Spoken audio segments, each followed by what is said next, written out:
Open பண்ணால் camera நம்மளை பல மலைகளை கடந்து இமயமலை பகுதியில் இருக்கிற பனிமலையில் உயரமான ஒரு மலையை காமிக்கிறாங்க. அந்த மலையோட உச்சியில் ஒருத்தர் ஜடாமுடியோட தவக்கோலத்தில் இருக்கிறாரு. யார் இவர்னு பார்த்தா இவர் தான் நம்ம சிவன். இவரோட கதை தான் நம்ம தொடர்ச்சியாக பார்க்க போகிறோம். வாங்க கதைக்குள்ளே போகலாம். நம்ம சிவன் ஆழ்ந்த தியானத்தில் இருக்கும்போது அவர் கையில் அணிஞ்சிருந்த ருத்ராட்சம் மாலை கலண்டு அதுலேருந்து ருத்ராட்சம் கீழே விழுகுது. அப்படி கீழே விழுந்த ருத்ராட்சம் பனிமலை உருகி உருவாகிற நீரோட்டத்தில் விழுந்து அந்த நீரோட்டத்திலேயே பல தூரம் கடந்து தட்சமாபுரின்ற நாட்டுக்கு பக்கத்தில் இருக்கிற நதியை வந்து சேருது. அப்படி வந்து சேர்ந்த ருத்ராட்சத்தை ஒரு பொண்ணோட கை குனிஞ்சு எடுக்குது. யாரா அந்த பொண்ணு அப்படின்னு நம்ம யோசிச்சுட்டு இருக்கும்போது பின்னாடி இருந்து இன்னொரு பொண்ணோட குரல். இந்த பொண்ணு கூட இந்த காட்டுக்கு வந்திருப்பாங்க போல. அந்த பொண்ணு இவங்களை சதின்னு கூப்பிடுறாங்க. அப்போ தான் நம்மளுக்கும் தெரியுது இவங்க பேர் சதின்னும்.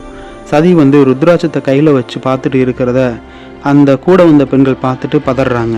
சதிகிட்ட என்ன நம்ம எதிரியோட ருத்ராட்ச கொட்டையை நீ கையில் வச்சிருக்கிற, உடனே அதை தூக்கி வீசு அப்படின்னு சொல்கிறாங்க. நம்ம சதி ருத்ராட்சத்தை தூக்கி வீச மனசே இல்லாமல் ஏன் ருத்ராட்சத்தை எரியணும், எதிரியோட விலை மதிப்பில்லாத ஒரு பொருளை நம்ம வச்சுக்கிறது இல்லையா, அது மாதிரி நானும் இந்த ருத்ராட்சத்தை வச்சுக்கிறேன் அப்படின்னு சொல்ல கூட வந்த பெண்கள் வந்து என்ன ருத்ராட்சம் வந்து உனக்கு விலை மதிப்பில்லாததா, அதை தூக்கி எறி, உங்கள் அப்பாவுக்கு மட்டும் இது தெரிஞ்சது அப்படின்னா அவ்வளோதான், அவர் ருத்ர தாண்டவமே ஆடிடுவார் அப்படின்னு அப்பா பேரை சொல்லி பயமுறுத்துறாங்க. உடனே சதியும் வேண்டா வெறுப்பா அந்த ருத்ராட்சத்தை அந்த தண்ணியிலேயே போட்டுடுறாங்க. அப்புறம் எல்லோரும் சேர்ந்து அரண்மனைக்கு கிளம்புறாங்க. நமக்கு இந்த இடத்துல என்ன தோணுதுன்னா சிவனை இவங்க எல்லாரும் ஏன் எதிரியாக பார்க்கணும் அப்படின்னு ஒரு கேள்வி வருது. வாங்க தொடர்ந்து அதுக்கான பதிலை தெரிஞ்சுக்கலாம். இந்த பக்கம் அரண்மனையை காமிக்கிறாங்க. இங்கே அரண்மனையில் தட்சன்ற மன்னன் ஒரு பெரிய யாகம் ஒன்று நடத்திட்டு இருக்கிறாரு.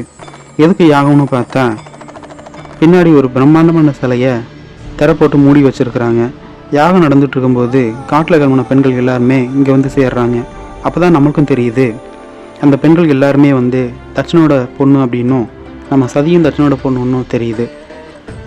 யாகம் வந்து சிறப்பாக முடியுது. அந்த யாகத்தில் கலந்துக்கிறதுக்காக பல ரிஷிகளும் இங்கே வந்து சேர்ந்துடுறாங்க.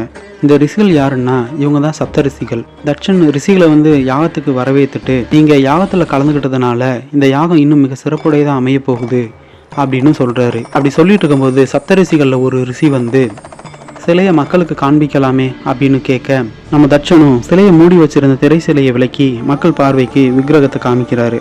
அப்படி என்ன சிலை அப்படின்னு பார்த்தா ஸ்ரீமன் நாராயணன் பாம்பு படுக்கையில் பள்ளி கொண்டிருக்கிற மாதிரியும் லக்ஷ்மி தேவி நாராயணனுக்கு காலை அமுக்கி விடுற மாதிரியும் மிக பிரம்மாண்டமான சிலை. சிலையை ஓப்பன் பண்ணி வச்சுட்டு நம்ம தட்சன் காக்கும் கடவுள் மகாவிஷ்ணு, அவரே உண்மையான கடவுள், படைத்தலை விடவும் அழித்தலை விடவும் மிகவும் கடினமான வேலையான காத்தலே அந்த காக்கும் வேலையை மிக சிறப்பாக செய்து கொண்டிருக்கும் என் அப்பன் மகாவிஷ்ணுவுக்கே இந்த உலகத்தில் யாரும் கட்டிராத மிக பிரம்மாண்டமான ஒரு கோயிலை கட்ட போகிறேன் அப்படின்னு ஒரு அனௌன்ஸ்மெண்ட்டை சொல்கிறாரு. இந்த மாதிரி தட்சன் ஒரு அனௌன்ஸ்மெண்ட்டை கொடுக்கவும் யாகத்துக்கு வந்திருந்த மக்களும் முனிவர்களும் தட்சன் வாழ்க, தட்சன் மன்னன் வாழ்க அப்படின்னு கோஷம் எழுப்புறாங்க. அதே சமயம் சப்த ரிஷிகளில் ஒரு ரிஷி சிலையை முழுமையாக பார்த்துட்டு சிலையோட அடிப்பகுதியில் வேலை இன்னும் முடியாமல் அறகுறையாக இருக்கிறத பார்த்து சாக்காகிறாரு. அறகுறையாக இருக்கிற இந்த சிலையை வச்சு நம்ம பிரார்த்தனை செய்யக்கூடாது, அதே சமயம் அப்படி பிரார்த்தனை செஞ்சால் அது தோஷமாகுமே அப்படின்ட்டு ரிஷிகளுக்குள்ளே பேசி இருக்கிறத நம்ம சதியும் கேட்டுடுறாங்க. ஆனால் இதெல்லாம் நம்ம மன்னர் காதில் விழுகலை. அதே சமயம் நம்ம மன்னர் வந்து சிலையை செஞ்ச சிற்பியை அந்த கூட்டத்துக்கு மத்தியில் கூப்பிட்டு கௌரவிக்கிறாரு. சிலை செஞ்ச சிற்பியை கூப்பிட்டு எங்களுக்காக இந்த சிலையை ரொம்ப அருமையாக செதுக்கி இருக்கிறீங்க, அதுக்கு பரிசாக நிறைய தங்க காசுகள் அடங்கிய ஒரு பெரிய பொன்மூட்டையை வந்து சிற்பிட்ட கொடுக்குறாரு நம்ம தட்சன். ஆனால் நம்ம சிற்பியோ காக்கும் கடவுள் மகாவிஷ்ணுவுக்கு இவ்வளோ பெரிய பிரம்மாண்டமான சிலையை செய்ய எனக்கு ஒரு வாய்ப்பு கொடுத்தது, அதுவே எனக்கு ஒரு பாக்கியம் அப்படின்னு சொல்லி மன்னர் கொடுத்த பொற்காசை வேண்டாம் அப்படின்னு நிராகரிச்சுட்டு அந்த இடத்த விட்டு கிளம்புறாரு. மன்னரும் பொற்காசுகள் மிச்சம் அப்படின்னு நினச்சிட்டு நல்ல நேரம் வந்துருச்சா, சிலையை கோயிலுக்கு எடுத்துகிட்டு போகலாம் அப்படின்னு கேட்க அங்கே இருக்க முனிவர்களும் நல்ல நேரம் வந்துருச்சு அப்படின்னு சொல்ல எல்லாரும் சேர்ந்து சிலையை இழுக்க ஆரம்பிக்கிறாங்க. அரண்மனையில் இருந்து சிலை அப்படியே நகர ஆரம்பிக்குது. சிலை நகர்ந்து போயிட்டே இருக்கும்போது சப்த ரிஷிகளில் ஒரு ரிஷி இப்படி அறகுறையாக ரெடியாக இருக்கிற சிலையை நம்ம வச்சு பிரார்த்திக்க போகிறோம்னு தெரிஞ்சிருந்தா நான் வந்திருக்கவே மாட்டேன் அப்படின்னும் நான் கிளம்புறேன் அப்படின்னு சொல்ல அதுக்கு இன்னொரு ரிஷி வேண்டாம் வேண்டாம் அவசரப்படாதீங்க, தட்சன் கொஞ்சம் கோளாறான ஆள், ஏதாவது ஏடாகூலமாக பண்ணிட போகிறாரு, வந்தது வந்துட்டோம், இருந்து என்னதான் நடக்குது அப்படின்னு பார்த்துட்டு போயிடலாம், எனக்கு என்னமோ இது எல்லாமே விதிப்படி தான் நடக்குதுன்னும் ஆண்டவனோட விருப்பப்படி தான் நடக்குது அப்படின்னு தோணுது அப்படின்னு பேசி சமரசம் பண்ணி அந்த ரிஷியை கூட்டிகிட்டு போகிறாரு. அந்த பக்கம் நாடே விழாக்கோலம் பூண்டு இருக்குது. சிலையை மெதுவாக நகர்த்திக்கிட்டு கோயிலுக்கு மக்கள் ஆரவாரத்தோட ஆட்டம் பாட்டம் கொண்டாட்டம்னு அப்படியே சிலையை எடுத்துகிட்டு போகிறாங்க. சிலையை எடுத்துகிட்டு போயிட்டு இருக்கும்போதே தச்சன் வாழ்கன்னும் மகாவிஷ்ணுன் வாழ்க அப்படின்னு முழக்கங்களை சொல்லிக்கிட்டே பிரம்மாண்ட சிலையோட கோயிலுக்கு கொண்டு போகிறாங்க. அப்படி சிலையை கோயிலுக்கு கொண்டு போயிட்டு கோயில் வாசலில் நெருங்க ஒரு கட்டத்துக்கு மேலே சிலை நகர மாட்டேங்குது. அதை பார்த்தா சதிதேவி முதல் கொண்டு எல்லாரும் அதிர்ச்சியாக பார்க்குறாங்க. சிலையை இழுத்துட்டு வந்தவங்க சிலையோட இடம் ரொம்ப அதிகமாக இருக்குது, நகர்த்தி இழுக்க முடியலை அப்படின்னு மன்னர்கிட்ட சொல்கிறாங்க. மன்னரோ எண்ணிக்கையை அதிகப்படுத்தி இழுங்க அப்படின்னு சொல்ல 2 மடங்கு ஆட்கள் இழுக்க ஆரம்பிக்கிறாங்க. அப்பயும் சிலை நகர்ந்த பாடில்லை. அதுக்கப்புறம் ஒரு கூட்டமே வந்து இழுக்க சிலை அப்படியும் நகர மாட்டேங்குது. அப்போ சப்தரிசிகளில் ஒரு ரிஷி மன்னர்கிட்ட வந்து குறையடைய சிலையை கும்பிட நினைக்கிறீங்க, அதனால தான் இந்த மாதிரி அசம்பாவிதம் எல்லாம் நடக்குது அப்படின்னு சொல்ல வர தட்சணம் போதும் நிறுத்து அப்படின்னு தன்னுடைய சையாலேயே சொல்லி நிறுத்துறாரு. இந்த சம்பவத்தெல்லாம் ஆச்சரியமாக பார்த்துக்கிட்டு இருந்த சதிதேவி அந்த இடத்த விட்டு நகர்ந்து சிலையை செஞ்ச சிற்பியை தேடி கண்டுபிடிக்கிறாங்க. சிற்பியை கண்டுபிடிச்சு நம்ம சதிதேவி கேட்குறாங்க, வெளியே மக்கள் என்ன பேசிக்கிறாங்கன்னு தெரியுமா? சிலை இன்னும் முழுசாக செஞ்சு முடிக்கலையாமா, அதனால தான் கோயிலுக்குள்ளே போக மாட்டேங்குது அப்படின்னு சொல்கிறாங்க. சிலையை அறகுறையாக செஞ்சது என்னமோ நீ, அசிங்கப்படுறது எங்கள் அப்பா அப்படின்ட்டு நல்லா வாங்குன்னு சிற்பியை பிடிச்சி திட்டுறாங்க. அதுக்கு நம்ம சிற்பியோ, என் மேலே எந்த தப்பும் இல்லை தாயே, உன் தந்தை எப்படி சிலை வேணும்னு கேட்டாரோ அப்படிதான் நான் அந்த சிலையை செஞ்சு கொடுத்துருக்குறேன் அப்படின்னு சொல்லிடுறாரு. இந்த பக்கம் தட்சணோ ரிஷிட்ட இந்த சிலை வேலை முடியலை அப்படின்னு சொல்கிறதுக்கு யார் நீ அப்படின்னு சொல்ல, ரிஷியோ இப்போவும் ஒன்றும் கெட்டு போகலை, அசம்பாவிதம் நடக்கிறதுக்கு முன்னாடி தடுத்து நிறுத்த முடியும், பாவத்தை செய்யாதீங்க அப்படின்னு ஒரு வார்னிங்கை கொடுக்குறாரு. ஆனால் தட்சணம் இதெல்லாம் காதலியே கேட்டுக்காம அடுத்து என்ன பண்ணலாம் அப்படின்னு யோசிக்கிறாரு. அடுத்து கொஞ்ச நேரம் பலகட்ட யோசனைக்கு அப்புறம் ஒரு முடிவுக்கு வர, எல்லாம் வல்ல மகாவிஷ்ணுவோட இந்த சிலையை கோயிலுக்குள்ளே கொண்டு வர நாராயணனை அவரோட இடத்துல உட்கார வைக்க நாராயணி யாகம் செஞ்சால் போதும், எல்லாம் நல்லதே நடக்கும், யாகம் ஆரம்பிக்கட்டும் அப்படின்னு கட்டளையிடுறாரு. அப்போ அங்கே இருந்த முனிகளில் ஒருத்தர் தட்சன்ட்ட வந்து, நாராயணி யாகம் அவ்வளோ சுலபமாக நடத்திட முடியாது, யாகம் நடத்த 108 வகையான மலர்கள் வேணும், அதுலேயும் குறிப்பாக பாரிஜாத மலர் ரொம்ப முக்கியம் அப்படின்னு சொல்கிறாரு. இந்த மலர் 3 லோகத்திலையும் ஒரே ஒரு இடத்துல மட்டும்தான் அது கிடைக்கும்னும் அந்த முனிவர் பாரிஜாத மலரோட முக்கியத்துவத்தை தட்சனுக்கு சொல்லிட்டு இருக்கும்போது இதை நம்ம சதியும் கேட்டுடுறாங்க. இதை கேட்ட நம்ம சதியும் கொஞ்சம் கூட யோசிக்காம தன்னோட அப்பா தட்சன்ட்ட போய் இந்த மலர்கள் சேகரிக்க வேலையை நான் ஏற்றுக்கிறேன் அப்படின்னு சொல்ல, தட்சனும் தன்னோட பொண்ணு காட்டுக்கு போய் மலர் சேகரிக்கிற கஷ்டமான வேலையை செய்யக்கூடாது அப்படின்னு அனுமதி தர மாட்டேங்கிறாரு. அதே சமயம் அந்த இடத்துல இருந்த தட்சனோட மற்ற மகள்கள் எல்லாரும் வந்து தாங்களும் சதியோட போய் மலர்களை பறிக்கிறோம், சதியை பத்திரமா பார்த்துக்கிறோம் அப்படின்னு தட்சன்ட்ட அனுமதி கேட்குறாங்க. தட்சனும் வேறு வழி இல்லாமல் மற்ற மகள்களும் கேட்கறதால வேண்டாம் வெறுப்பா சரி அப்படின்னு அனுமதி தராரு. பத்திரமா போயிட்டு வாங்க அப்படின்னு சொல்கிறாரு. தட்சனோட மகள்கள் எல்லாருமே மலர்களை சேகரிக்க காட்டுப்பகுதிக்கு போகிறாங்க. அப்போ அங்கே எல்லோரும் மலர்கள் சேகரிச்சுட்டு இருக்கும்போது நம்ம சதிதேவி அழகாக இருக்கிற ஒரு பட்டாம்பூச்சியை பார்க்குறாங்க. அப்படி அந்த பட்டாம்பூச்சியை பார்த்துட்டு இருக்கும்போது அந்த பட்டாம்பூச்சி மெதுவாக பறந்து போகுது. நம்ம சதிதேவியும் பட்டாம்பூச்சியை தொடர்ந்து போகிறாங்க. அவங்க சகோதரிகளை விட்டு பிரிஞ்சு ரொம்ப தூரம் வந்துடுறாங்க. அந்த பட்டாம்பூச்சி பறந்து வந்து ஒரு நீர்நிலையில் இருக்கிற ஒரு இலை மேலே உட்காருது. நம்ம சதி அந்த பட்டாம்பூச்சியை பார்த்துட்டு இருக்கும்போது போன பாட்டில் அவங்க வேணான்னு தூக்கி எறிஞ்ச ருத்ராட்சம் அங்கே இருக்கிறத பார்த்துட்டு கையில் எடுத்து வச்சுக்கிறாங்க. திரும்பி பார்க்கும்போது தான் அவங்களுக்கு புரியுது, தன்னோட சகோதரிகளை விட்டு வழி தவறி ரொம்ப தூரம் காட்டுக்குள்ளே வந்ததையும் உணர்றாங்க. இப்போ அந்த இடத்துல இருந்து மெதுவாக நடந்துக்கிட்டே அக்கா அக்கா அப்படின்னு கத்திக்கிட்டு வந்துக்கிட்டே இருக்கும்போது ஒரு மலையோட உச்சியில் லிங்கம் மாதிரி ஒரு அமைப்பு பிரம்மாண்டமாக இருக்கிறத பார்த்து பிரமிச்சு போகிறாங்க. அதோட அழகில் அப்படியே ஈர்க்கப்படுறாங்க. தன்னையும் மறந்து அந்த லிங்கம் மாதிரி இருக்க அமைப்பை நோக்கி அடி எடுத்து வைக்கிறாங்க. அப்படியே நடந்து வந்து அந்த மலைக்கு பக்கத்தில் வந்துடுறாங்க. அங்கே வந்து பார்த்தா அங்கே நிறைய முனிவர்கள் சன்னியாசிகள் அங்கங்கே உட்காந்து தியானம் பண்ணிகிட்டு இருக்கிறாங்க. நம்ம சதி இந்த மாதிரி உடலில் சாம்பலை பூசிக்கிட்டு கையில் கழுத்தில் ருத்ராட்சம் அணிஞ்ச சன்னியாசிகள் இதுக்கு முன்னாடி பார்த்ததே இல்லை.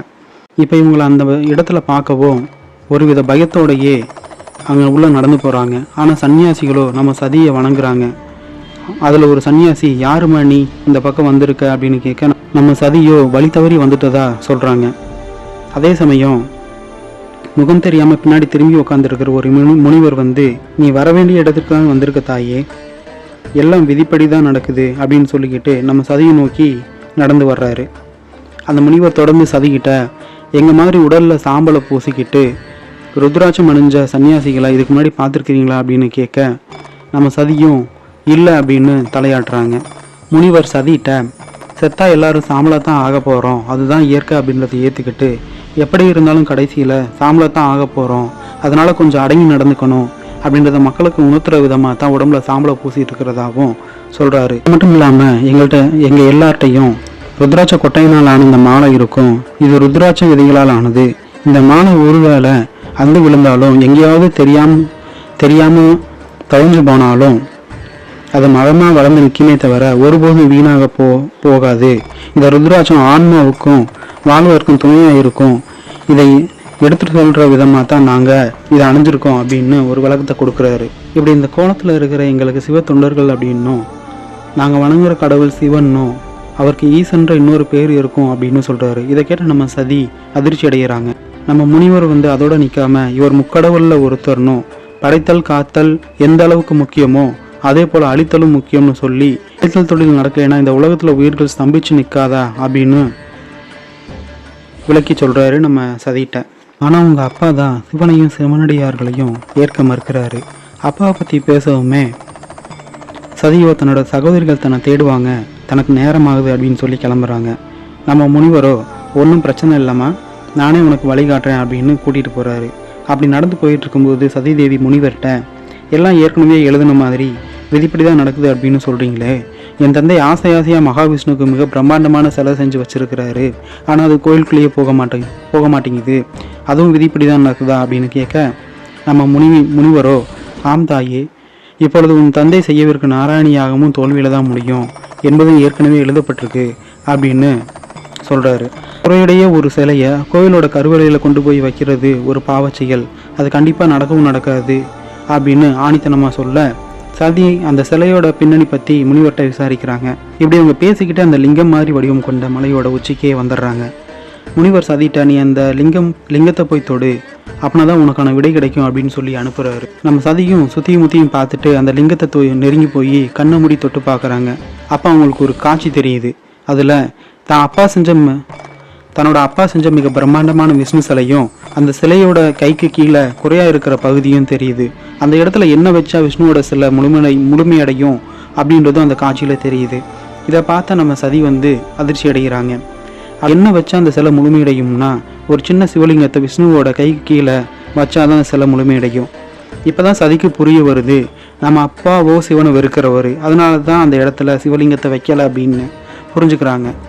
இப்போ நம்ம முனிவர் என்ன தாயே தெரிஞ்சுக்கிட்டீங்களா, என்ன குறை அந்த சிலையில் இருக்குது அப்படின்ட்டு எல்லாம் தெரிஞ்சு உன் தந்தை அந்த சிலையில் சிவலிங்கத்தை வைக்காமல் விட்டது தவறு தானே அப்படின்னு சொல்ல நம்ம சதிதேவியோ என் தந்தையை பற்றி தவறாக பேசாதீங்க அப்படின்னு முனிவர்கிட்ட சொல்ல நம்ம முனிவரோ நீங்கள் என்ன வேணால் பேச வேணாம்னு சொல்லிடலாம், ஆனால் ஊரில் இருக்கிற மக்கள் எல்லார்ட்டையும் போய் சொல்ல முடியுமா, இல்லை போய் தான் உண்மையாகுமா, இல்லை சிலை தான் பூர்த்தி அடையுமா, சிவலிங்கத்தை விஷ்ணுவோட பிரம்மாண்ட சிலையில் வைக்காத வரைக்கும் சிலை பூர்த்தி அடைய போவது இல்லை, முழுமையடையாத சிலை கோயிலுக்குள்ளே போக போகிறதும் இல்லை, இது சத்தியம் சத்தியம் சத்தியம் அப்படின்னு அடித்து சொல்கிறாரு.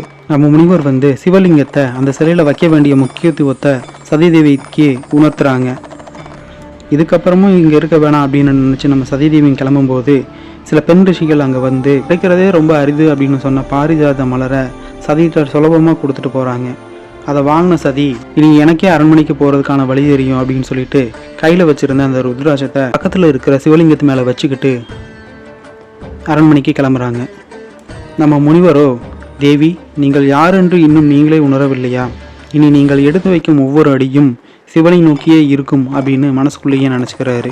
அங்கேருந்து கிளம்பின சதிதேவி தன்னுடைய சகோதரிகளை கண்டுபிடிச்சு அவங்க கூடயேவும் அரண்மனைக்கு யாகத்தில் கலந்துக்கிறாங்க. முனிவர்கள் கேட்ட அந்த பாரிஜாத மலர் உட்பட 108 மலர்களையும் கொடுக்குறாங்க யாகத்துக்கு. இதை பார்த்த மன்னருக்கோ அவ்வளவு சந்தோஷம். அம்மாவும் மலர்களை வாங்கிட்டு அவங்கள வாழ்த்துறாங்க.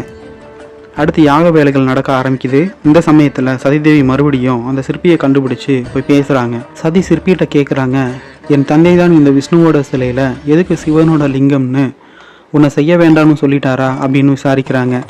சிற்பியோ தயக்கத்தோடையும் அமைதியையும் இருக்கிறத பார்த்தே சதி புரிஞ்சுக்கிறாங்க. தன்னோட அப்பா தான் சொல்லியிருப்பாரு. சரி, சிவலிங்கம் அங்கே வைக்காமல் சில உள்ளே போக வழி இல்லையா அப்படின்னு சிற்பிகிட்ட கேட்க சிற்பியும் அதெல்லாம் எனக்கு தெரியாது தாயே அப்படின்னு சிற்பி சொல்லிடுறாரு. இந்த பக்கம் யாகம் நடந்துக்கிட்டு இருக்குது. இந்த சிற்பி சின்னதாக செஞ்சு கூடவே மறைச்சி எடுத்துகிட்டு வந்திருந்த சிவலிங்கத்தை காட்டி, சில எந்த பிரச்சனையும் இல்லாமல் கோயிலுக்குள்ளே போகணும்னு நினச்சிங்கன்னா இந்த ஏழையால் செய்ய முடியாததை நீங்கள் செய்யுங்க, இந்த லிங்கத்தை வாங்கிட்டு போய் வைக்க வேண்டிய இடத்துல வச்சிருங்க அப்படின்னு சிவலிங்கத்தை நீட்ட நம்ம சதியோ 2 அடி பின்னாடி நகர்றாங்க.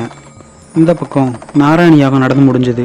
இப்போ தள்ளுங்கடா அப்படின்னு மன்னர் சொல்ல சிலையை நகர்த்த முயற்சி பண்ணுறாங்க. அதே சமயம் சிற்பியும் இந்த லிங்கத்தை எடுத்துக்கோங்க, உங்கள் அப்பா செய்ய போகிற இந்த அனர்த்தத்தை தடுத்து நிறுத்துங்க, பிரச்சனை இல்லாமல் எல்லாத்தையும் உங்களால் முடிக்க முடியும், உங்கள் அப்பாவுக்கு வரப்போகிற இழிவு பேரை தடுத்து நிறுத்துங்க, உங்கள் அப்பாவுக்கு வரப்போகிற இழிவு பேரை தடுத்து நிறுத்த உங்களுக்கு ஒரு வாய்ப்பு இருந்தும் ஏன் மறுக்கிறீங்க அப்படின்னு சிற்பி கேட்க நம்ம சதியும் இதை நினச்சி ஆடி போகிறாங்க. அப்புறம் பயபக்தியோட சிற்பிகிட்ட இருந்த அந்த சிவலிங்கத்தை வாங்குறாங்க. அப்படி வாங்கின சிவலிங்கத்தை யாருக்கும் தெரியாமல் மறைச்சி எடுத்துகிட்டு போய் விஷ்ணுவோட சிலையில் வைக்க வேண்டிய இடத்துல அந்த சிவலிங்கத்தை வைக்கிறாங்க நம்ம சதிதேவி. மன்னரும் அதே சமயம் இப்போ இழுத்து பாருங்க சில நகரும் அப்படின்னு சொல்ல, இப்போ இழுத்து பாருங்க சில நகரும் அப்படின்னு மன்னர் சொல்ல, அப்போ கூடியிருந்த மக்கள் எல்லாரும் சேர்ந்து சிலை இழுக்கிறாங்க. சிலை நகருது, கோயிலுக்குள்ளேயும் வந்துடுது. தட்சனுக்கு தான் செஞ்ச யாகத்தால் தான் சிலை உள்ளே வந்துச்சு அப்படின்னு சந்தோஷப்படுறாரு. ஆனால் நம்ம சதிக்கு தான் தெரியும் நாம் வச்ச சிவலிங்கத்தால் தான் சிலை இப்படி நடக்குது அப்படின்னு. ஒரு வழியாக சிலையை கோயிலுக்குள்ளே வைக்க வேண்டிய இடத்துல பிரதிஷ்டை செய்கிறாங்க. அரசரும் உள்ளே வந்து சிலையை கும்பிட்றாரு. அப்போ சிலையை கண்குளிர கீழேருந்து மேலே வரைக்கும் பார்க்குறாரு. அப்போ தான் அவருக்கே ஒரு ட்விஸ்ட்டு தெரியுது. விஷ்ணு சிலையில் சிவன் சிலையை யாரோ வச்சுருக்கிறாங்க. அதை பார்த்ததும் தட்சனுக்கு கோவம் தலைக்கு ஏறுது. கூட்டத்தை திரும்பி பார்த்து இதை யார் இங்கே வச்சது அப்படின்னு கோவத்தோடு கத்துறாரு. இதான் அப்படின்னு தான் சொல்கிறாரே தவிர அவர் வாயில் லிங்கம்னோ சிவனோ வரல. கூட்டத்தில் இருக்க எல்லாரும் அதிர்ச்சியில் பார்க்குறாங்க. யார் இந்த வேலையை செஞ்சுருப்பாங்க அப்படின்னு நினைக்கிறாங்க. மன்னர் கோவத்தில் யார் வச்சது சொல்கிறீங்களா இல்லையா அப்படின்னு சத்தம் போட நம்ம சதியும் முன்னாடி வந்து நான் தான் தந்தையே அப்படின்னு சொல்லவும் தட்சம் அப்படியே ஆடி போயிடுறாரு. ஏன் பொண்ணா இப்படி யாரோ மனசை மாற்றிருக்கிறாங்க, அப்பாவையும் பொண்ணையும் பிரிக்க சதி பண்ணுறாங்க, யார் இந்த வேலையை பார்த்தது யார் அப்படின்னு நம்ம சதியை கேட்டுட்ருக்கிற அதே சமயம் சதி வந்து காட்டில் பார்த்த அந்த முனிவர்கள் எல்லாருமே 10-20 பேர் வரைக்கும் இங்கே வர்றாங்க. சதிக்கு சிவனை பற்றின செய்திகள் சொன்ன அந்த முனிவரும் வந்துடுறாரு. ஓ நீதானா என் பொண்ணுக்கு பூ சேகரிக்க போன இடத்துல இல்லாதையும் பொல்லாதையும் சொல்லி மனசை மாற்றினது அப்படின்னு கோபமாக கேட்குறாரு தட்சன். இல்லை எல்லாத்தையும் சரியாக செய்ய வேண்டிய இடத்துல சிவனுக்கு தர வேண்டிய மரியாதையும் நீங்கள் கொடுக்கல, கடவுளாகவும் ஏற்றுக்கலை அப்படின்னு நம்ம முனிவர் சொல்ல, ஏன் உங்களுக்கு தெரியாதா என்னோட அப்பா பிரம்மனை சபிச்சவனே அந்த சிவன், அந்தால நான் கும்பிட்றதா முடியவே முடியாது அப்படின்னு சொல்கிறாரு. மரியாதை இல்லாமல் தான் பேசுகிறாரு.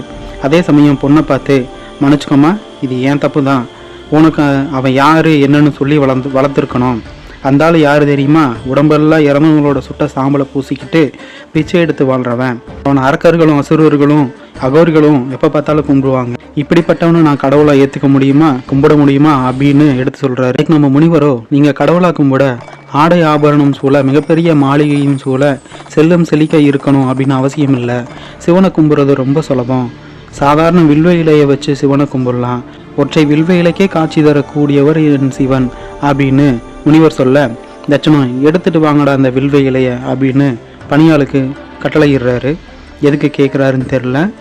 இலையை பணியாள் கொண்டு வந்து கொடுக்கவும் நான் பொண்ணுகிட்ட கொடுத்து ஒத்த வில்வ இலைக்கே காட்சி தருவாராம்ல அந்த ஆள் வர்றாரா இல்லையான்னு பார்ப்போம் அப்படின்னு நக்கலாக சொல்கிறாரு. இங்கே இருக்கிற எல்லா சிவபக்தர்கள் மூஞ்சிலையும் கரிய பூச போகிறேன், கூப்பிடுமா அப்படின்னு தன் பொண்ணுக்கு சொல்கிறாரு. சதி தேவியோ வில்வ இலையை வாங்க தயங்குறாங்க. அப்போ நம்ம முனிவர் வந்து தட்சன் கையில் இருக்கிற வில்வ இலையை வாங்கி சதிகிட்ட மனசார சிவனை நினச்சி கும்பிட்டு கூப்பிடுமா, சிவன் உனக்கு காட்சி தருவார் அப்படின்னு சொல்லி கொடுக்குறாரு. நம்ம சதியை வில்வ இலையை வாங்கிட்டு ஓம் நம சிவாயா ஓம் நம சிவாயா அப்படின்னு சிவனை கும்பிட்றாங்க. அப்போ இந்த இடமே பூகம்பம் வந்த மாதிரி நடுங்குது, பனிப்புயல் வீசுது, அந்த இடமே ஒரே புகை மூட்டமாக மாறுது. நம்ம சதி கும்பிட்டுக்கு சிவன் வந்துட்டார் போல. கண்ணை திறந்து பார்க்குறாங்க. அந்த புகை மூட்டத்துக்கு நடுவே சிவன் காட்சி தராரு. அங்கே வந்த சிவனடியார்கள் எல்லாருமே சாம்பலை வீசி ஹரஹர மகாதேவ் ஹரஹர மகாதேவ்னு கோஷம் எழுப்பி ஆடி பாடி கூத்தாடுறாங்க. சதிக்கு புகை மூட்டத்துக்கு நடுவில் இருக்கிற சிவன் அறகுறையாக தான் தெரிகிறாங்க. அந்த உருவத்தை நோக்கி சதி கூட்டத்தை விளக்கிட்டு போகிறாங்க. இப்போ அவரோட சூலாயுதம் தெரியுது. இப்போ சிவன் முழுமையாக கண்களை மூடி காட்சி அளிக்கிறாரு. அங்கே இருக்கிற தட்சனும் அவருடைய மனைவியும் சிவனை பார்த்து அதிர்ச்சியில் உறைஞ்சு போயிடுறாங்க. இப்போ நம்ம சிவன் மூடியிருந்த கண்களை திறந்து முதல்ல சதிதேவியை பார்க்குறாங்க. சிவனோட முகத்தில் புன்னகை. சதிதேவி சிவனை கண்ணிமைக்காமல் தன்னையும் மறந்து பார்த்துக்கிட்டு இருக்காங்க. சிவன் சதி முன்னாடி கம்பீரமாக காட்சி தர்றாரு. நம்ம சதி கண்ணில் ஆனந்த கண்ணீர், முகத்தில் சந்தோஷமும் தெரியுது. இதுக்கப்புறம் என்ன நடந்துச்சு அடுத்த பாட்டில் பார்க்கலாம். ஃபஸ்ட் டைம் நம்ம சேனலை பார்க்குறீங்க அப்படின்னா மறக்காமல் சேனலை சப்ஸ்கிரைப் பண்ணிக்கோங்க. அப்படியே கூட இருக்க பெல் பட்டனையும் கிளிக் பண்ணிக்கோங்க. அப்படின்னா தான் நம்ம போகிற ஒவ்வொரு வீடியோவும் உங்களுக்கு நோட்டிஃபிகேஷனாக வரும். Thanks for subscribing.